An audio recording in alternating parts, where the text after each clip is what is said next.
muy buenas tardes, mi nombre es Paula Hidalgo y el día de hoy les voy a presentar la parte número 1 virtual del parcial de microeconomía. Bueno, básicamente con el primer punto me dicen que debo usar el último dígito de mi documento, en este caso el último dígito de mi documento es el número 6, y con las siguientes funciones de demanda me dan unas funciones de A a la G. Debo sacar o graficar la curva de la demanda y calcular la elasticidad de precio de la demanda. Bueno, básicamente para el primero, donde nos dan diferentes funciones de demanda, escogí la primera para poder demostrarles cuál fue el proceso que yo hice. La primera decía Q es igual a 5, Y, P a la menos 1. ¿Qué hice? Reemplacé mi último número de dígito en la Y, que es 3, y eso me dio 15P a la menos 1. Para poder graficar y hacer todo el proceso, debemos hacer la derivada de Q de P, y la derivada me da menos 15P a la menos 2. Esto es de acuerdo a la regla de la potencia, se resta el exponente 1 y pues acá pasa a multiplicar con este y pues queda negativo. Esto quiere decir que queda decreciente porque es menor a 0. Para graficar, lo que yo hice principalmente fue ponerle valor a P como 10, en 1 ya sabemos que es 15, entonces en 10 ¿cuánto será Q? Y me da reemplazar que en 10 es 1.5.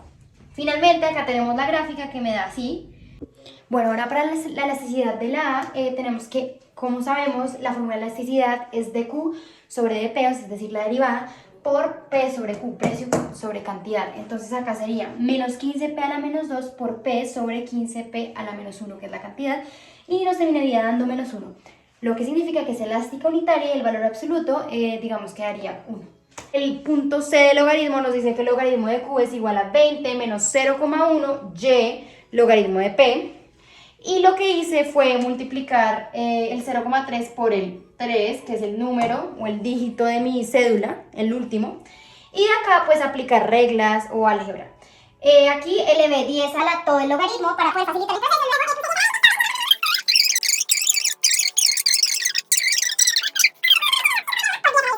Es un número pues como decíamos muy grande.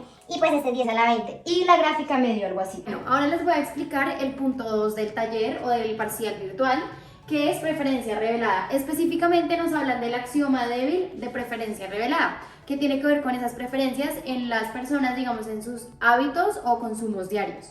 Acá tenemos un ejemplo muy claro de la situación.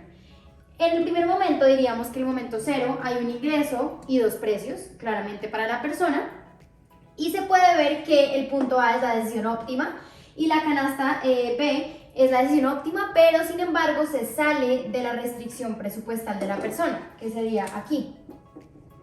Y en el segundo punto, en el momento 1, vemos que hay un ingreso también y dos precios, pero en este caso la B se encuentra en la decisión óptima o en el punto exacto, y la A se encuentra adentro de la restricción presupuestal. Aquí podemos tener en cuenta que la cesta B se revela preferida A, porque en el momento en que podíamos decidirnos por la cesta A, nos fuimos por la cesta B a pesar de que era más cara o estaba fuera de nuestra restricción presupuestal. Y en el momento 2 o en el momento 1 en este caso, nos fuimos por la B y fue la, digamos, decisión óptima a pesar de que teníamos una decisión más barata. Bueno, otro tema muy importante dentro de todo el contexto de las preferencias está la restricción presupuestal. Básicamente quiere decir que tú tienes X plata para gastar en X cantidad de cosas. Entonces aquí hay que tener en cuenta que, por ejemplo, si tuvieras un ingreso de 500, un precio del bien de 50 y una cantidad de ese mismo de 10, para hallar la máxima cantidad que puedes consumir, debes dividir el ingreso entre el precio. Y así vas a poder saber cuánto puedes consumir máximo. Otra cosa muy importante es que esto tiene que ver con el ingreso y la multiplicación entre el precio de la cantidad más la multiplicación del precio 2 por la otra cantidad.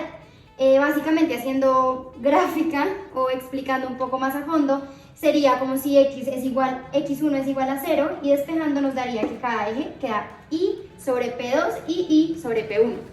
Ahora, hay algo que tener en cuenta y es el gusto o preferencia, que no lo había especificado.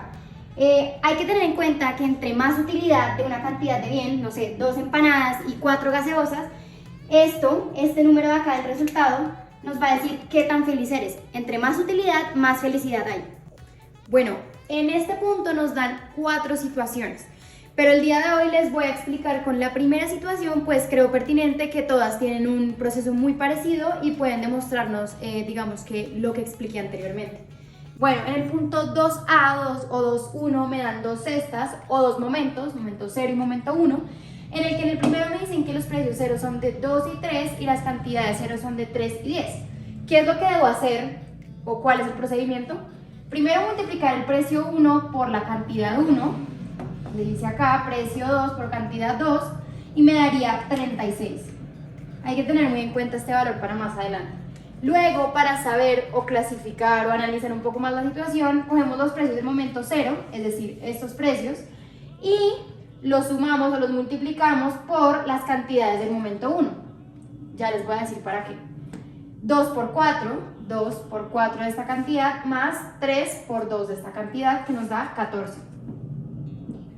Bueno, aquí ¿cómo se puede analizar esta situación? Se puede analizar que el punto A está en la línea óptima, mientras que el B está en la línea dentro de la línea de restricción.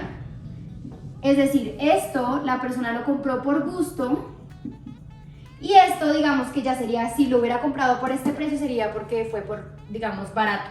Pero en este caso lo compró por gusto y está en la línea de óptima compra. Y en el momento 2 tenemos el precio o los precios unos que son 2 y 5, las cantidades unos que son 4 y 2. Hacemos exactamente el mismo procedimiento, multiplicamos primero entre estos y nos da 18. Ahora lo que tenemos que hacer es multiplicar el precio del momento 1, estos, sumarlos por las cantidades del momento 0 y obtener el resultado que es 56. Aquí podemos hacer una comparación, una apreciación muy distinta, y es que la B está en el punto óptimo y la A se sale de este punto óptimo y ya digamos que se vuelve un poco más caro al presupuesto que tenemos. Eso quiere decir que A se revela preferida a B, pues en un momento cuando pudimos comprar algo más barato compramos A aún así, y acá cuando pudimos comprar justo en la línea óptima compramos más allá el A. Bueno, 2B. La 2B nos dice, suponga que un individuo tiene preferencias monótonas, más es mejor transitivas y completas. Sus preferencias son compatibles con la preferencia revelada.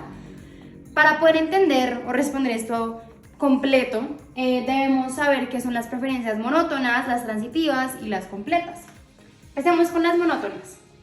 Hay que tener en cuenta que las monótonas tienen que ver con más es mejor. Entre más utilidad, la curva se mueve hacia allá, más felicidad. Supongamos que un niño está consumiendo dulces y entre más dulces consuma, más feliz es. Sin embargo, cuando no son monótonas, por ejemplo, en un caso, pensemos en una curva de salud, en el consumo de drogas. Entre menos se consuman drogas, más feliz eres, porque eres más saludable. Bueno, ahora tenemos las preferencias transitivas, que es otro tipo. Y esta se refiere a que si A es preferida sobre B y B es preferida sobre C, entonces podemos concluir que A es preferida sobre C. Acá tengo unas gráficas que lo demuestran. En primer lugar tenemos A y B, la comparación, y vemos que A está más allá, la utilidad es mayor, es decir, la felicidad es mayor y es preferida sobre B. Tenemos B y C, la comparación, y vemos que B está más allá con más utilidad, es decir, es preferida sobre C. Y tenemos al final A y C y vemos que A está más allá después de todo lo que analizamos, es decir, A es preferida sobre todas las anteriores. Bueno, por último tenemos las preferencias completas, que son básicamente donde tú puedes siempre escoger entre dos opciones o canastas o bueno, una combinación, ya sea por ejemplo una empanada, una gaseosa, un cereal, la leche, pero cuando no son completas es cuando hay comparaciones que no puedo hacer.